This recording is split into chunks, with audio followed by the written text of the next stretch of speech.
오늘 주시는 말씀은 사도행전 17장 1절에서 11절까지입니다. 신약성경 216페이지 사도행전 17장 1절에서 11절을 저와 여러분이 한 절씩 교독하고 마지막 한 절은 같이 읽도록 하겠습니다. 제가 먼저 읽습니다. 사도행전 17장 1절입니다. 그들이 암비볼리와 아볼로니아로 다녀가 데살로니가에 이르러 거기 유대인의 회당에 있는지라.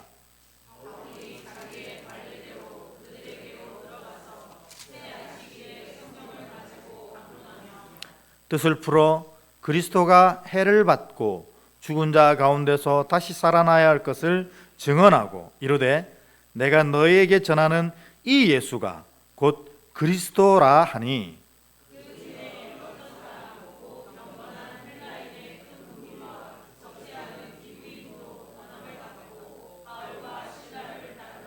그러나 유대인들은 시기하여 저자의 어떤 불량한 사람들을 데리고 때를 지어 성을 소동하게 하여 야손의 집에 침입하여 그들을 백성에게 끌어내려고 찾았으나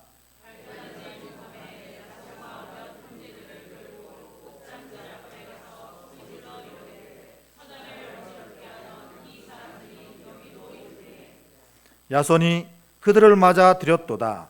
이 사람들이 다 가이사의 명을 거역하여 말하되 다른 임금 곧 예수라 하는 이가 있다 하더이다 하니 야손과 그 나머지 사람들에게 보석금을 받고 놓아 주니라.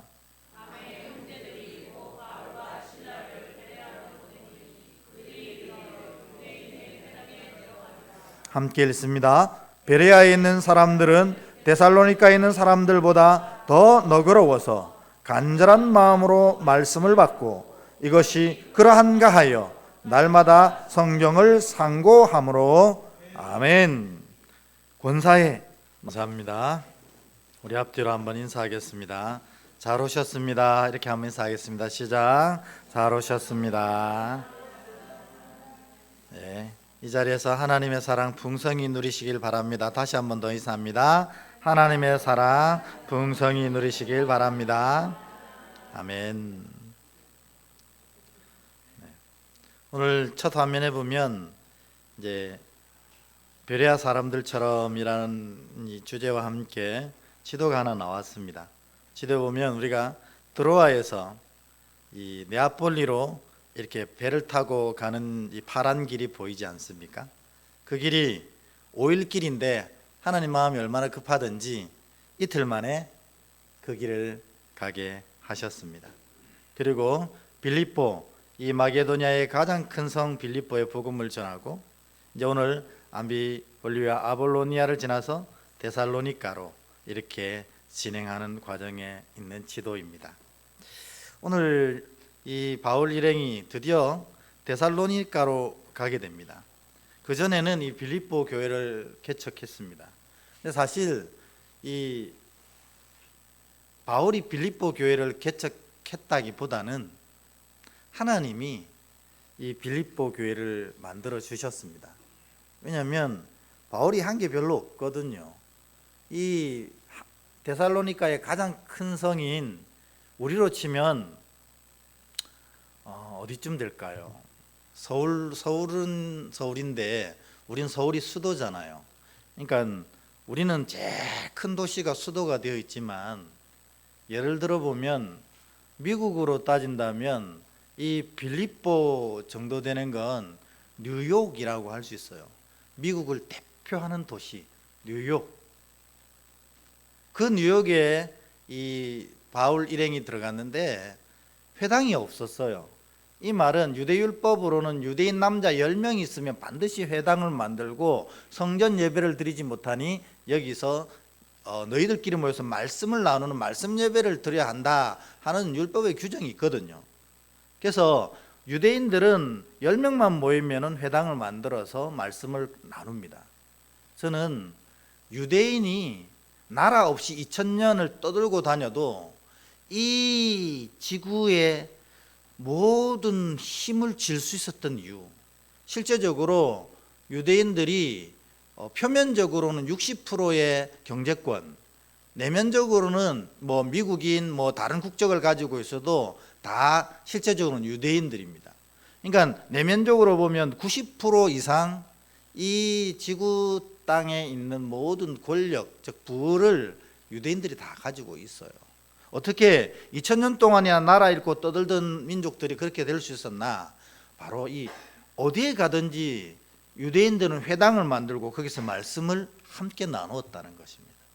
그래서 말씀이 받아들여지는 곳에 하나님 나라가 완성되어져서 하나님의 역사가 나타난다는 것입니다. 이것은 변할 수 없는 진리입니다. 우리가 주일 이렇게 모여서 뭐 하는 것입니까? 개혁교회는 가톨릭과 다릅니다. 가톨릭에는 예전이 굉장히 많습니다. 그래서 하나님께 예배 드리는 행위가 너무 많아요. 실제적으로 말씀을 강론하는 것은 10분 정도 이 교양청에서 내려오는 전문이 있습니다. 그래서 그걸 쭉 읽기만 해도 됩니다. 요즘에는 이 신부님들이 목사님들 자극을 받아서 그런지 신부님들이 강론을 준비하는 신부님도 꽤 보이긴 합니다만 대부분 신부님들은 거의 교황청에서 내려오는 전문을 쭉 읽는 것으로 예배를 가름합니다. 나머지는 다 이렇게 예배 드리는 행위에 집중되어 있습니다. 그러나 개혁교회는 그게 무슨 의미냐는 거죠. 하나님의 말씀이 살아있지 않고 말씀이 세워지지 않고 말씀이 지켜지지 않는데 그런 것들 많이 해봐야 뭔 소용이 있냐는 거죠. 그래서 이걸 다 폐지하고 말씀 세워가고 말씀을 받아들이게 하고 말씀을 지켜가게 하는 일에 집중하게 하는 것입니다. 왜냐하면 요한복음에 보면 그 말씀이 곧 하나님이시기 때문에 이 말씀이 세워지는 곳에 하나님 나라가 이루어지기 때문에 하나님 나라가 이루어진 그곳에 하나님의 역사가 지금도 나타나기 때문에 우리 개혁교회는 이 말씀을 꼭 붙잡고 있는 것입니다. 어쨌든 빌립보에 갔더니 회당이 없어요. 유대인 10명이 없는 동네입니다. 그러니까 바울이 할 게 없으니 하나님 어떻게 해야 합니까? 하고 기도처를 구하기 시작합니다. 기도가 먼저다. 그러니까 바울이 기도했더니 하나님이 웨이메이커, 길을 만들어 가시는 분이었어요. 우리는 기도했을 뿐인데 하나님이 길을 만드셔서 루디아를 만나게 하시고 기도처를 만들게 하시고 그 루디아의 집에 세워진 빌립보 교회에 한 명, 두 명 하나님의 백성들을 불러주셨잖아요. 루디아, 점치는 귀신 들린 여종, 그리고 간수들, 죄수들, 이런 사람들을 모아서 빌립보 교회가 시작됩니다. 그런데 내 작은 이익이 손상을 입었다고 이 바울 일행을 고발합니다. 이상한 풍조를 전하는 자들이 있습니다. 이 교회를 무너뜨리려고 하는 자들이 있습니다. 그랬더니 이 당국에서 이들을 잡아 매를 치고 지하 감옥에 가둬버립니다. 하나님이 또 그곳에서 기도가 찬송되게 하는 일을 가지시고 놀라운 역사가 일어나게 하셔서 그들이 나오게 되어 하나님 영광을 드러내는 전도 여행을 또 하게 됩니다. 그래서 온 곳이 바로 데살로니가였다는 것입니다. 아까 빌립보는 뉴욕과 같다, 그 미국을 대표하는 도시와 같다 그랬습니다. 그런데 미국의 도시는 뉴욕이 아니잖아요. 수도는, 미국의 수도는 뭡니까? 남의 나라 수도 뭐 중요하진 않지만 워싱턴 DC잖아요. 왜 이 얘기를 하느냐 하면 오늘 데살로니가가 그곳입니다. 이 마케도니아의 수도입니다. 그러니까 마케도니아라는 나라의 제일 큰 도시는 빌립보였습니다. 왜냐하면 로마 황제가 리틀 로마이기 때문에 엄청난 지원을 해서 부유한 도시가 되었습니다. 가장 큰 도시가 되었습니다. 그러나 이 마케도니아의 수도는 데살로니가입니다. 그러니 바울이 데살로니가에 전도하지 않을 수가 없는 거예요. 왜냐하면 이것이 복음화된다면 마케도니아는 쉽게 복음화될 수 있으니까. 그래서 데살로니가로 전도를 드디어 하게 됩니다. 그래서 오늘 1절, 2절, 3절의 말씀이 나타나는데 우리 1절, 2절, 3절 말씀 우리 같이 한 번 더 읽어보도록 하겠습니다. 시작. 그들이 암볼리아와 아볼로니아로 다녀가 데살로니가에 이르니 거기 유대인의 회당이 있는지라. 바울이 자기의 관례대로 그들에게 들어가서 새 안식일에 성경을 가지고 강론하며 뜻을 풀어 그리스도가 해를 받고 죽은 자 가운데서 다시 살아나야 할 것을 증언하고 이르되 내가 너에게 전하는 이 예수가 곧 그리스도라 하니 아멘. 바울이 이 마게도냐의 수도인 데살로니가로 들어갔더니 놀랍게도요 그곳에 회당이 있었어요. 이 말은 무슨 말이냐면 데살로니가에 최소한 유대인 남자가 몇 명은 있다는 겁니까? 10명은 있다는 거예요. 그러면 유대인 남자가 10명이면 최소한 그곳에 유대인이 30명 이상은 있다는 것입니다. 바울은 생면부지의 땅, 정말 복음을 전하기에 막막한 곳이라고 생각했지만 하나님의, 우리 지금 계속 하나님의 별명을 따로 부르잖아요. 하나님 뭐 하시는 분이에요? 길을 만드시는 분, 웨이메이커였잖아요. 하나님은 먼저 가셔서 이 유대인들로 그 텃밭을 만들어 놓으신 겁니다. 그래가지고 바울은 자기가 늘 소아시아에 했던 전도 방식이었거든요. 관례대로 그곳에 들어갑니다. 회당에. 그리고 3주 동안, 새 안식일이니까 3주잖아요. 3주 동안 성경을 가지고 강론했다고 되어 있습니다. 여러분, 이게 설교 아닙니까? 저는 설교자이고 설교가 무엇인지를 이렇게 명확하게 여러분에게 얘기하고 싶어요. 많은 설교자들이 설교를 하지만 다른 설교자를 비판하고 싶지는 않습니다. 그러나 진짜 설교는 뭐냐? 이 성경을 그대로 강론하는 것이 설교입니다. 다른 건 얘기하는 거 아니에요. 여러분, 저는 여러분 아시지만 저는 심리학을 박사 전공한 사람입니다. 얼마나 할 얘기 많겠어요, 심리학적으로. 그러나 설교 시간에 세상의 이치나 세상의 경향이나 세상이 듣기 즐거워하는 얘기를 하는 것이 설교 시간이 아니라는 겁니다. 어떤 분들은 주중에 읽었던 우리 그 도서관에 서점에 가면 베스트셀러라고 나옵니다. 매번 한 달에 한 번씩 바뀌어요. 그러면 그 베스트셀러를 가지고 와서 읽고 요 내용이 말씀이 어떻게 되어 있는지를 설명하는 분들이 있어요. 뭐 그것도 좋은 방식이긴 하지만 설교 시간에 세상 얘기할 시간이 없는 겁니다. 왜냐하면 이 말씀을 통해서 우리가 구원받고 천국에 가느냐 마느냐는 이 중차대한 말씀인데 세상의 이치를 설명할 시간이 없는 거예요. 저도 그런 세상의 얘기는 안 하려고 최대한 자제를 합니다. 왜? 시간이 없기 때문에. 말씀은 성경을 강론하는 시간입니다. 강론이 뭡니까? 여러분들을 이 성경의 배경과 내용이 어떠한지를 이해시키고 이것을 받을 수 있게 하는 것이 바로 강론입니다. 그래서 여러분, 기도하실 때 제가 여러분에게 말씀을 전하는 자이기 때문에 제가 쓸데없는 얘기 하지 않고 사람의 얘기를 섞지 않고 오직 이 하나님의 말씀이 어떠한지를 여러분에게 전하는 참 설교 시간이 될 수 있도록 여러분이 간절히 기도하셔야 됩니다. 뿐만 아니라 말씀을 받는 여러분들은 뭐 해야 됩니까?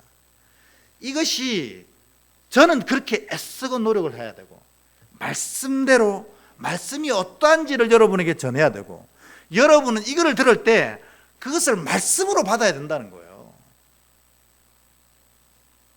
그러면 어떤 일이 일어나느냐?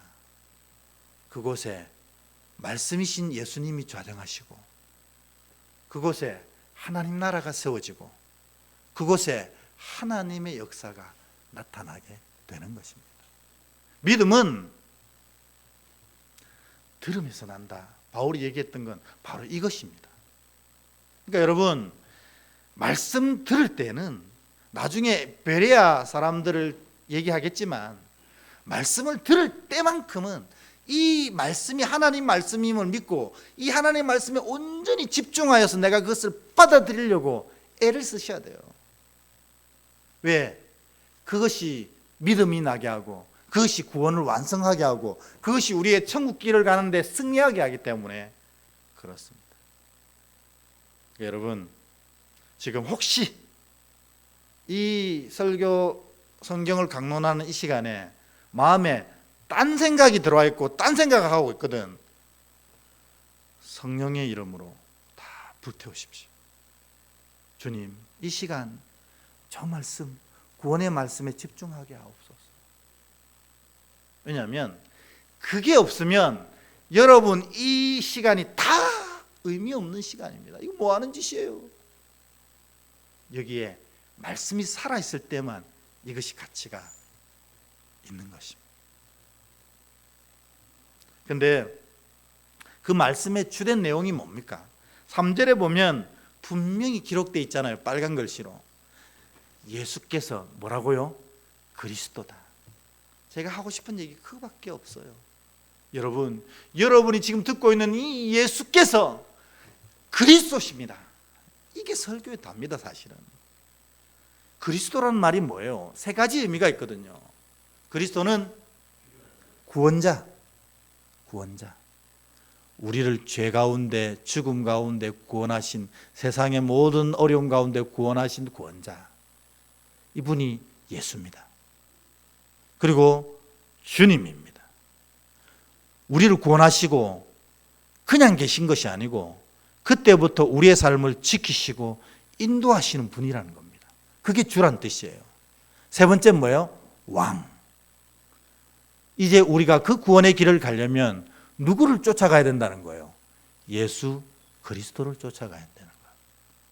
이것이 예수는 그리스도라는, 우리는 는도 빼잖아요. 예수 그리스도, 이렇게 고백하는 것의 핵심 내용이라는 겁니다.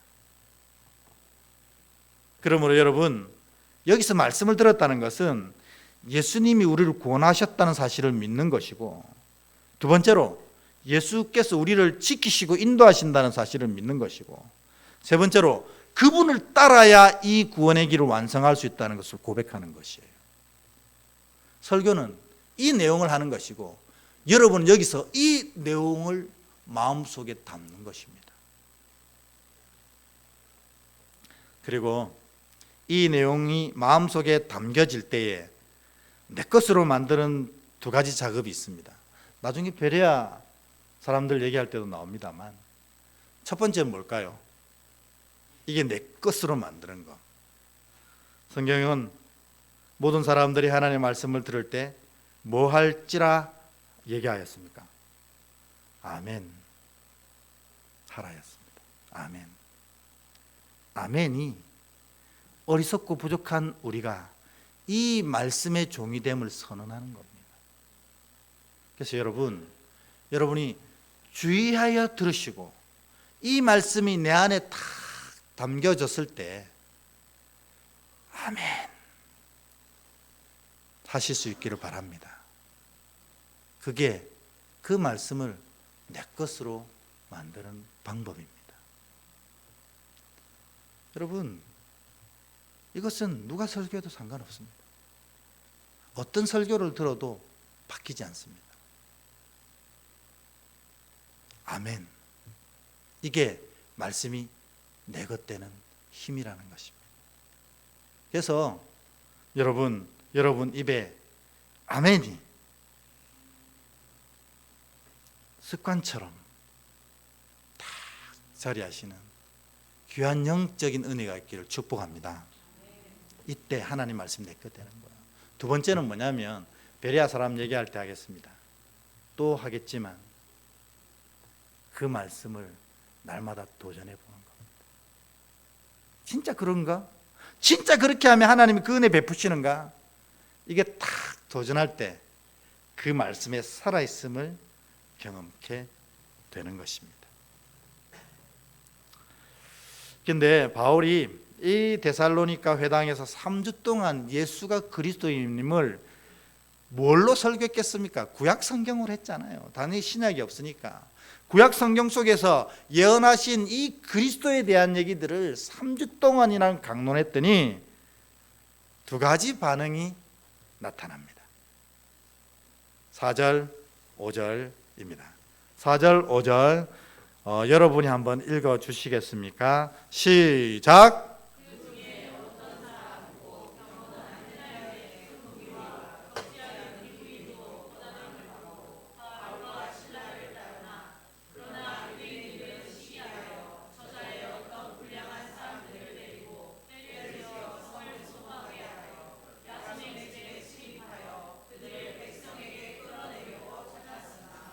아멘. 바울이 3주 동안 이 복음을 이 회당에 있는 사람들과 이 회당에 함께 참여한 모든 자들에게 3주 동안 강론했습니다. 예수가 그리스도십니다. 예수가 여러분의 구원자시고 여러분의 모든 것을 사하시고 천국 길을 마련해 주셨고 예수가 여러분의 주이십니다. 여러분의 그 길을 지키십니다. 그리고 예수가 왕이십니다. 여러분이 그분의 음성을 듣고 쫓을 때 이 구원이 완성됩니다. 3주를 구약 성경의 모든 내용을 들어서 강론했습니다. 그랬더니 두 가지 반응이 나옵니다. 하나는 형제여 우리가 어찌할꼬. 그래서 오늘 본문에 보면 경건한 헬라인의 큰 무리와 적지 않은 귀부인들이 이를 믿고 나왔다는 겁니다. 그런데 5절에 보면 정작 유대인들은 어떻게 합니까? 그들이 다 바울에게 돌아가는 걸 보고 시기하기 시작한 겁니다. 그래가지고 깡패들을 데리고 와서 그 성을 소란케 하고 이 바울 일행을 감옥에 가두려고 애를 씁니다. 이 본문 4절 5절을 읽으면서 제가 구원은 하나님의 말씀으로 말미암아 나는 것이 틀림없는데 이 말씀을 어떻게 받느냐는 혈통으로 이루어지는 게 아니구나 하는 생각을 했어요. 유대인들은 지금 이 당시에 유대인들은 모세오경을 다 외웠던 사람들입니다. 그런데도 이 그리스도 예수가 그리스도라는 사실이 선포되어질 때 그 말씀을 시기하는 자의 편에 선다는 겁니다. 그런데 헬라인들과 이 로마 귀부인들은 그 말씀을 듣고 그러면 우리가 어찌해야 됩니까? 하고 바울 밑으로 다 복음의 제자로 들어가는 겁니다. 여러분, 혈통이 구원을 가져다 주는 게 아니라는 것입니다. 우리로 따진다면 신앙의 긴 시간들이 우리를 구원으로 인도하는 게 아니라는 겁니다. 여러분, 목사라서 구원받습니까? 천만의 말씀입니다. 장로님, 권사님, 집사님이라고 구원받습니까? 오히려 그 직분이 그의 구원을 막았을 때도 있는 겁니다. 왜냐하면 교회에서 일어나는 많은 분쟁들은 목사, 장로, 권사, 집사들이 하는 거죠. 평신도들이 직분 없는 자들이 교회에서 분쟁 일으키는 걸 단 한 번도 보지 못했습니다. 그러니까 여러분, 그러면 우리가 구원에 설 수 있는 유일한 방법은 뭐냐? 말씀 편에 서느냐 아니냐 하는 것입니다. 여러분, 교회는 사람이 모인 곳이라 이렇게 될 수도 있고 저렇게 될 수도 있고 또 이리 나뉠 수 있고 저리 나뉠 수 있습니다. 그러나 여러분이 서야 될 곳은 이것도 저것도 아닙니다. 여러분은 항상 말씀 편에 서 있어야 한다는 것입니다. 그러면 하나님이 여러분을 승리케 하시는 겁니다. 유대인이든 헬란이든 그건 상관없습니다.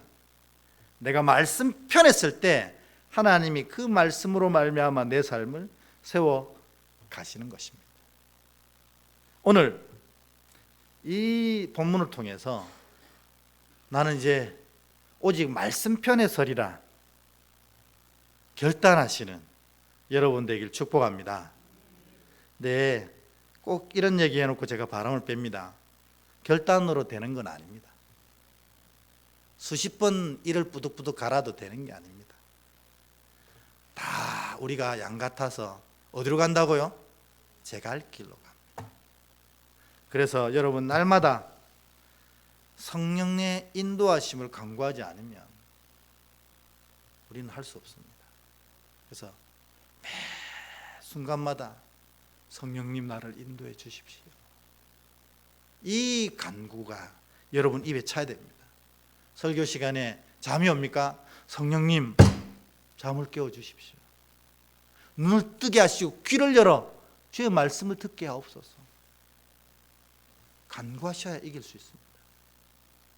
왜냐하면 이건 성령 아니면 하나님의 말씀의 편으로 설 수 없기 때문입니다. 일주일에 어떤 분들은 이 시간이 유일하게 말씀 듣는 시간입니다. 이 시간조차 집중 못한다면 언제 말씀을 듣고 언제 말씀의 편에 서겠습니까? 근데 모르지 않습니다.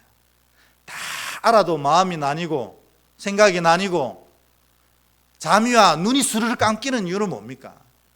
내 마음속에 성령의 간구함이 없다는 겁니다. 성령이 이것을 주장하시도록 나마다 간구함이 없다는 거예요. 그래서 여러분 말씀 앞에 설 때는 여러분 성령님 이 말씀이 내 안에 들어오게 하시고 내가 그 말씀 편에 서는 자 되게 하옵소서. 날마다 기도해야 하는 것입니다. 앞에 혹시 자는 분 있으면 깨워주시고 지금부터 더 중요한 얘기하기 때문에 깨야 됩니다. 여기 보면 이렇게 유대인들이 막 소동을 일으키니까 이 로마의 지배하에 있는 제국 아래에 있는 국가들이 가장 두려워하는 게 뭐냐면 소동이 일어나서 질서가 무너지는 거거든요. 그럼 뭐예요? 로마의 지원이 끊깁니다. 그러니까 이 유대인들이 그거 너무 잘 아는 거예요. 그러니까 소동을 일부러 일으키는 겁니다. 그래서 이 야손이라는 사람이 그 회당장이었는데 회당장과 모든 사람들을 끄집고 나와서 이들이 모든 질서를 무너뜨리고 있습니다. 우리는 왕이 가이사뿐인데 예수가 그리스도라니까 설교는 잘 들은 것 같아요. 새로운 왕이 있다고 얘기를 하고 있습니다. 이렇게 얘기하는 거예요. 그러니 당연히 당국자들이 이들 다 옥에 가둘 수밖에 없습니다. 그런데 오늘 본문에 보니까 보석금을 누가 내줬나 봐요. 누가 내줬겠어요? 아까 헬라인과 귀부인이 예수를 믿었다고 했잖아요. 이분들이 보석금을 다 내준 거예요. 그래서 다행히 이 데살로니가 감옥에 갇혔던 바울과 실라 일행들은 나오게 됩니다. 그리고 어쩔 수 없이 어디로 갑니까? 베레아로 가게 됩니다.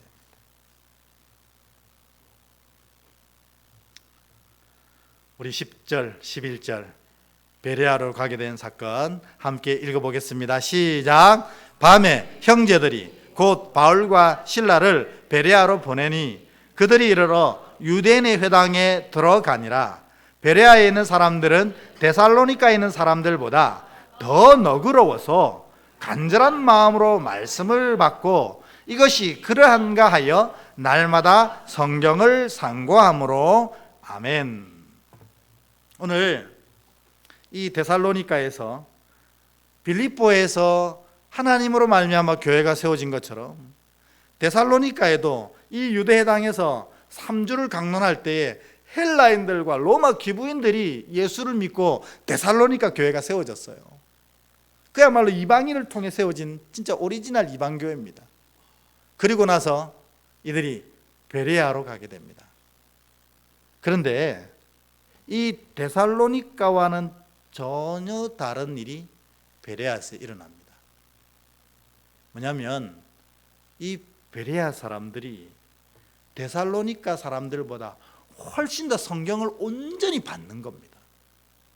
여러분 설교 서두에도 얘기했지만 말씀을 온전히 받았다는 것은 그들의 구원이 온전히 세워져 가고 있다는 뜻 아닙니까?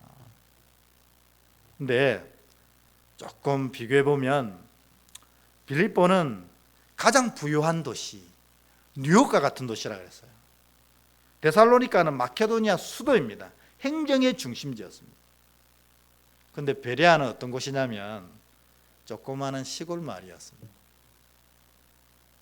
여러분 아까 바울이 말씀을 3주 동안 강론할 때에 유대인들은 이를 배척했는데 헬라인들과 로마 귀부인들은 이것을 받고 예수 믿는 자가 되었습니다.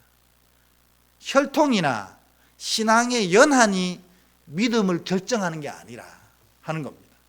근데 오늘 또 10절 11절에 보니까 믿음을 받는 것은 우리의 삶의 형편과 상황으로 인해 좌우되는 것이 아니라는 겁니다.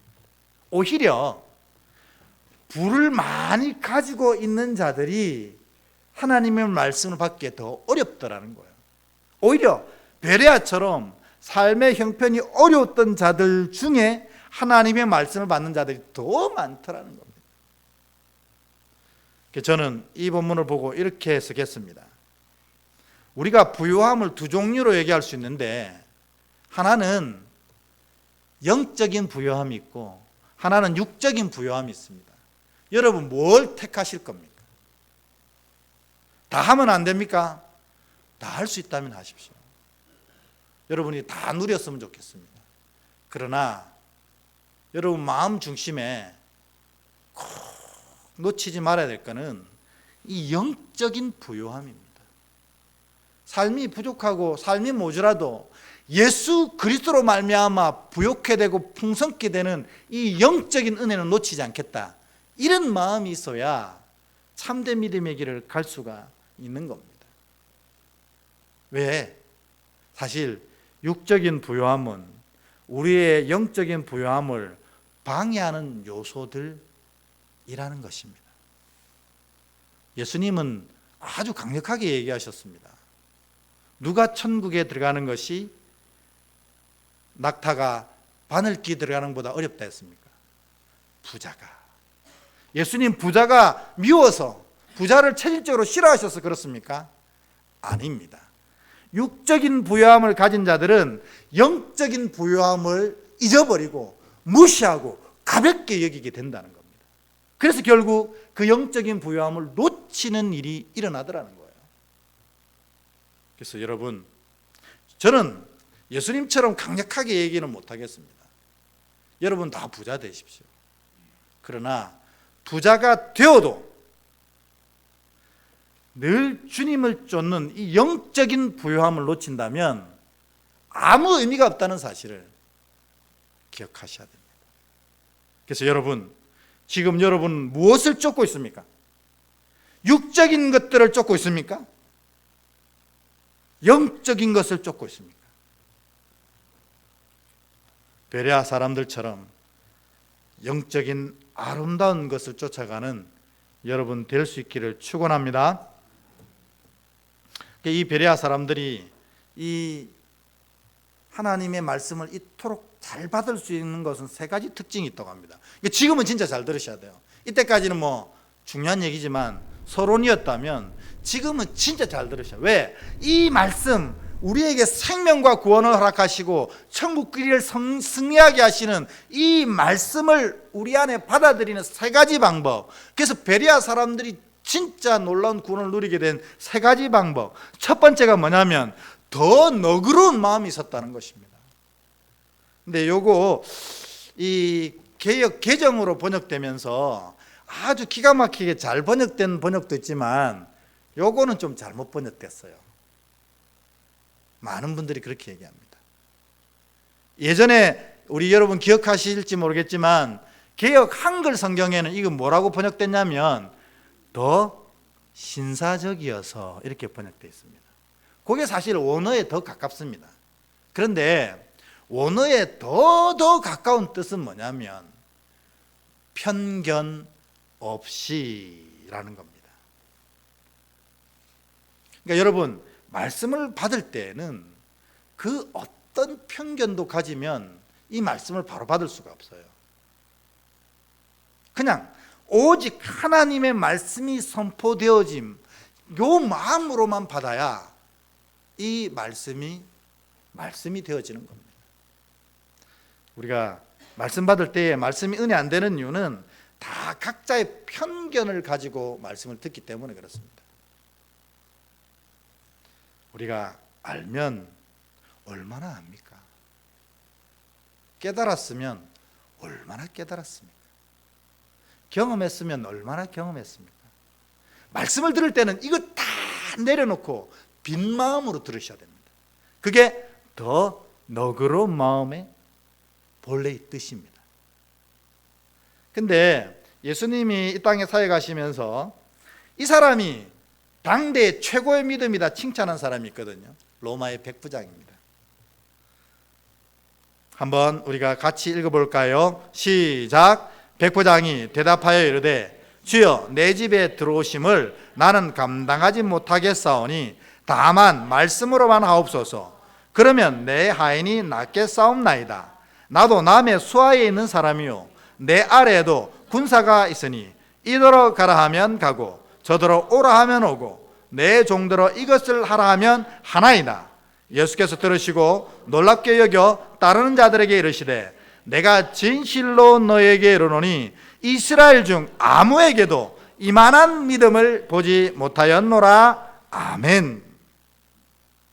예수님이 진짜 칭찬하신 분입니다. 로마인인데 유대 하인들 놓고 걱정되어서 예수님께 온 것도 대단하지만 예수님이 진짜 칭찬하신 건 뭐냐면 이가 말씀에 대한 태도가 너무 정확하다는 겁니다.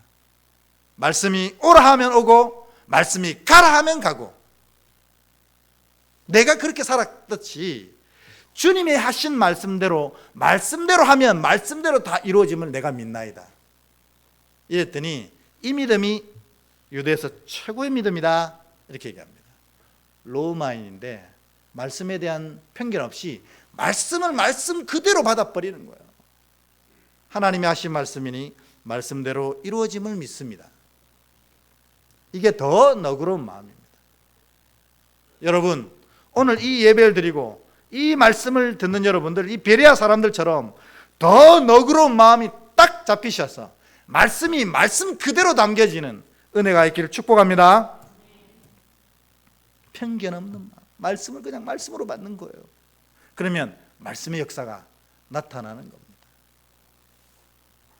두 번째로는 간절한 마음으로 받았다 이렇게 되어 있습니다. 간절한 마음. 이게 파스프로디미아라고 적혀 있는데 이 말은 무슨 말이냐면 전 마음으로 받았다 이렇게 원어적 해석입니다. 우리가 여러분들 잘 아는 대로 올인했다는 거예요. 여기에. 그러니까 여러분, 여기에서 말씀이 진짜로 내 안에 담겨지려면 편견 없이 들어야 되고, 두 번째로 이 시간에 여러분의 모든 마음을 올인하셔야 된다는 거예요. 올인. 그래서 지금은 뭐 세상이 두 쪽이 나고 옆에서 폭탄이 터져도 이 말씀을 향해만 집중하겠습니다. 이럴 때 진짜 말씀이 내 안에 담겨진다는 것입니다. 이게 간절한 마음이라고 해석된 파스프로디미아의 원래 뜻입니다. 전심으로 들어라. 전심으로. 여러분 마음에 지금 식당 봉사하시는 분은 오늘 이거 퍼지지 않나? 퍼져도 됩니다. 또 집에 가셔야 되는 분은 집에 그 일 어떡하지? 마치고 걱정해도 늦지 않습니다. 말씀을 받을 때는 간절한 마음, 즉 온전한 마음으로 말씀을 받으셔야 됩니다. 그래 베레아 사람이 구원받았던 거예요. 세 번째로는 날마다 상고했다는 겁니다. 여러분, 우리는 참 잘 있습니다.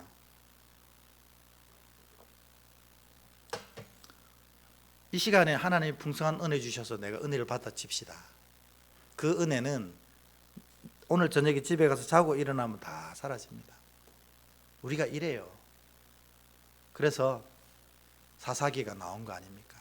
하나님이 아무리 도와주셔도 자고 나면 잊어버리니 또 범죄하고, 또 범죄해서 힘들면 간구했더니 하나님 또 도와주시고, 도와주셔서 본계되어 드러났더니 또 범죄하고, 우리가 이렇게 잘 잊어버립니다.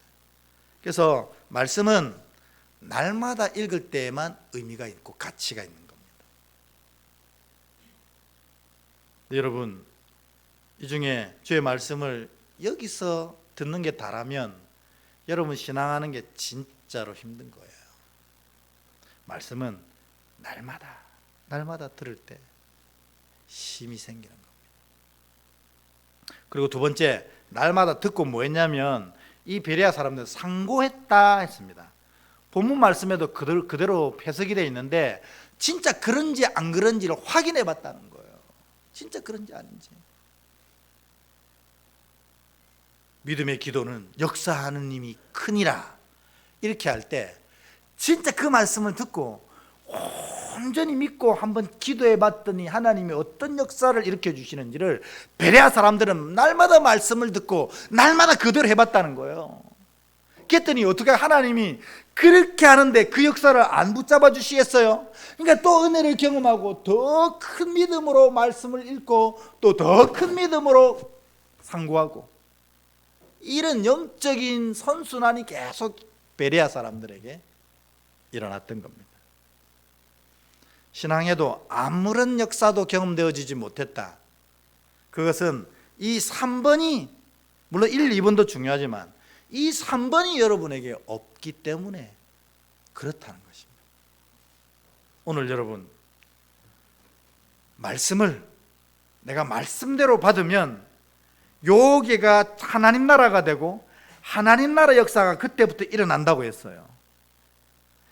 이거를 새로 읽지도 못한다면 이거를 날마다 상고하는 거예요. 그러면 여러분 삶에 성경에서 나타났던 많은 놀라운 역사들이 지금도 나타나게 되는 겁니다. 믿으십니까? 아멘하는 자에게 그 은혜가 부어지길 축복합니다. 기도하겠습니다.